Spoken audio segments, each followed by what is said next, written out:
Hola, buenos días. Bienvenidos a una nueva clase de Derecho Constitucional. Hoy vamos a hablar de los derechos y libertades constitucionales. Como es un tema un poquito amplio, vamos a dividirlo en dos clases.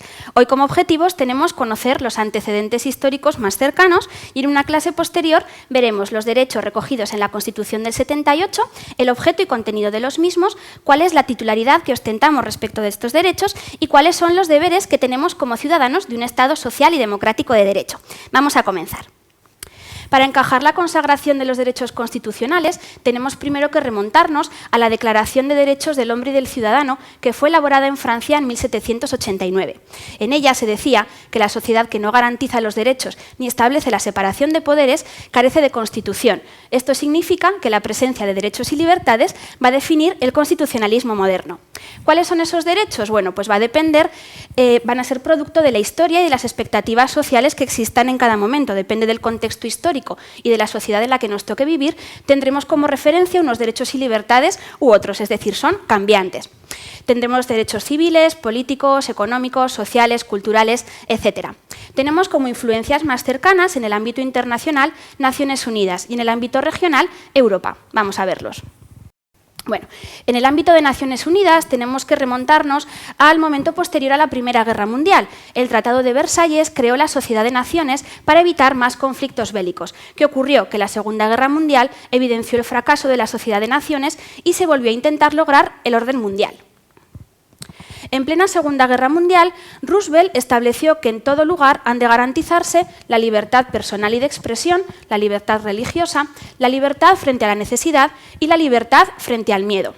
La libertad personal y de expresión y la libertad religiosa iba a suponer el inicio del reconocimiento de los derechos civiles y políticos, mientras que la libertad frente a la necesidad y la libertad frente al miedo iba a suponer el impulso de los derechos sociales. Roosevelt iba a ser la base para adoptar la Carta de Naciones Unidas en 1945. En ella se reconocía por primera vez en un texto jurídico que los derechos humanos son inalienables, interdependientes y que tienen alcance mundial. En 1948, la Asamblea General de Naciones Unidas, en la Declaración Universal de Derechos Humanos, dijo que para alcanzar la libertad y la justicia tenían que garantizarse los derechos civiles, políticos, sociales y culturales a todas las personas. Posteriormente, tras la división mundial que fue consecuencia de la Guerra Fría, se elaboraron en 1966 el Pacto Internacional de Derechos Civiles y Políticos y el Pacto Internacional de Derechos Económicos, Sociales y Culturales.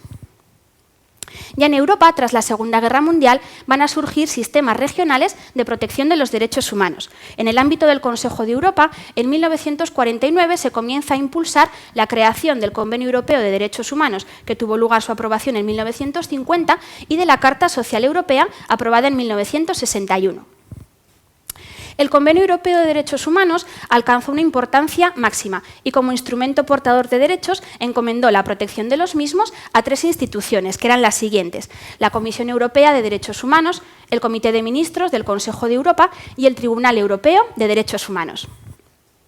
Y finalmente, en España, recogemos, además de este contexto internacional y regional de Europa, otros antecedentes de nuestro país: la Constitución de Cádiz de 1812, la Constitución de 1837, la de 1869, la Constitución Republicana de 1931.